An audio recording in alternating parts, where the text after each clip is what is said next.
Hello friends, once again welcome back to my channel. चलिए देखते हैं कि हफ्ते का अंतिम कारोबारी सत्र में किस तरीके से मार्केट ट्रेड कर सकता है, कौन सा इंपॉर्टेंट लेवल्स है जो कि आपको ध्यान रखना है। तो जैसा कि मैंने पिछले वीडियो में बताया था कि मार्केट एक ब्रेकडाउन या ब्रेकआउट दे सकता है बजट से पहले। तो अगर किसी ने मेरा लास्ट वीडियो देखा होगा तो मैंने कुछ लेवल्स मेंशन किया था। यहाँ से मैंने बताया था कि इस लेवल के नीचे जब तक रहेगा, पहला टारगेट कोई तकरीबन इस लेवल के आसपास का था, और वो लेवल 42,500 के आसपास का जो जो ब्रेक होने के बाद जो मोमेंटम मिला है वो बहुत ही उम्दा, जिसको बोलते हैं कि लाजवाब मोमेंटम।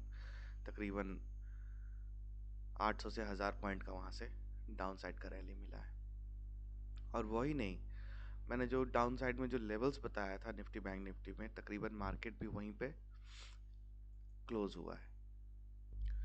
सो फ्रेंड्स, फ्राइडे के दिन किस तरीके से मार्केट मोमेंटम कर सकता है हम लोग ध्यान देंगे अभी। सबसे पहले, जैसा कि हम लोग रोज बात करते हैं एसजीएक्स निफ्टी के बारे में, तो एसजीएक्स निफ्टी तकरीबन 18,000 के ऊपर ट्रेड कर रहा है।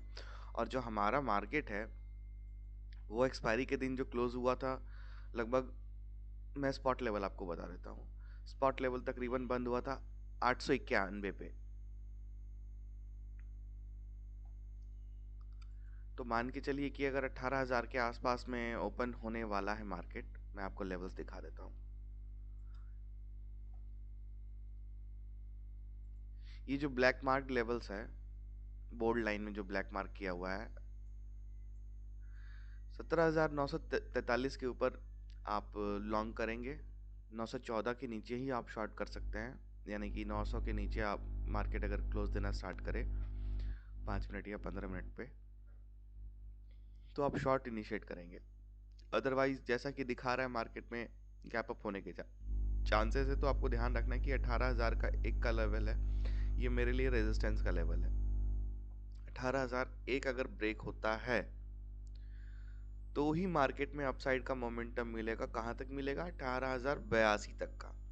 18,082 अगर ब्रेक होता है अपसाइड में, और यानी कि मान के चलिए कि 18,000 के ऊपर अगर सस्टेन करना स्टार्ट कर देता है, तो हो सकता है एक रिवर्सल आपको मार्केट में दिखने को मिल जाए। रिवर्सल इन द सेंस कि 18,082, 18,163, 18,213 तक के आपको देखने को चांसेस मिल सकते हैं।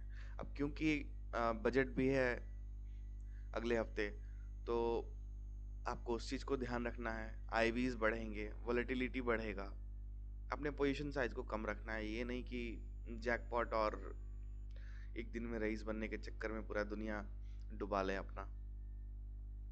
वही अगर शॉर्ट साइड की बात करूं फ्रेंड्स, तो 17,914 के नीचे आप शॉर्ट करेंगे फॉर द टारगेट ऑफ 820।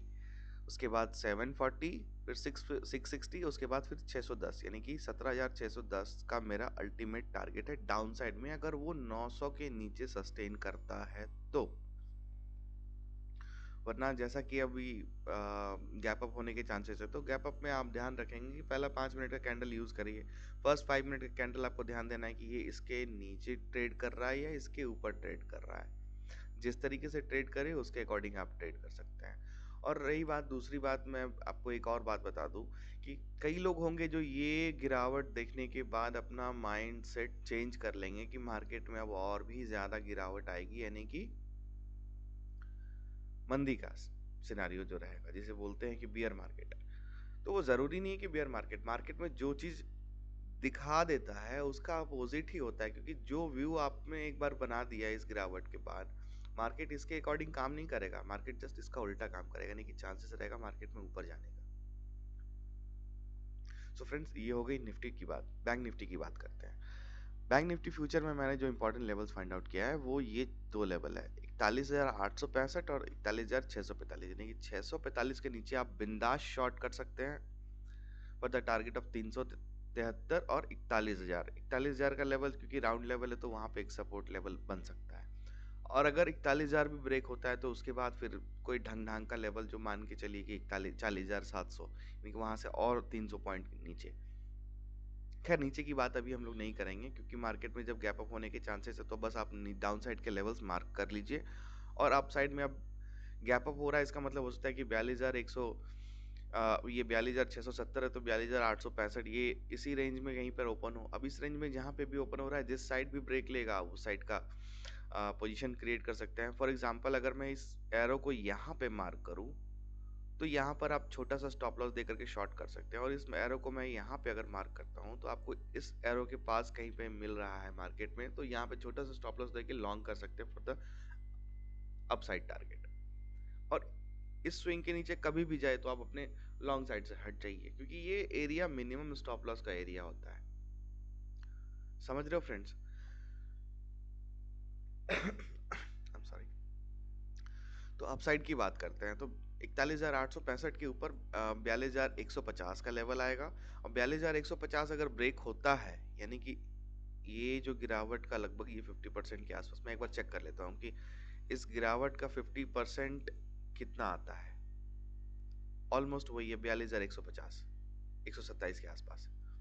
तो फ्रेंड्स 42,150 के ऊपर अगर मार्केट सस्टेन करना स्टार्ट कर देता है तो हो सकता है कि आपको 42,500 और 42,840 दोबारा देखने को मिले। तो जरूरी नहीं है कि इस तरीके से ही मतलब जिस तरीके से मैंने बोला मार्केट मोमेंटम उसी तरीके से करेगा। मार्केट के पास टाइम है, मार्केट के पास अलग अलग बिहेवियर है बिहेव करने के लिए। वो एक दिन लगा सकता है, 2 दिन लगा सकता है, या वो एक दिन में ही पूरा टारगेट हिट कर सकता है।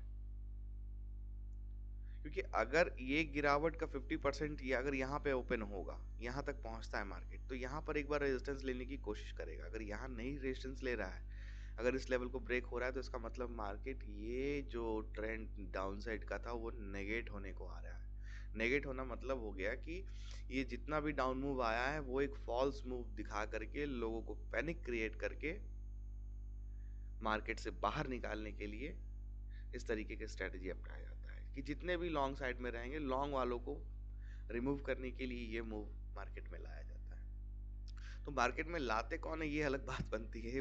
बड़े बड़े प्लेयर्स हैं इसमें चलाने वाले, जो कि हम और आप नहीं समझ सकते उनको। लेकिन हम लोग जो काम करेंगे हम लोग बिल्कुल उन्हीं के अकॉर्डिंग करेंगे।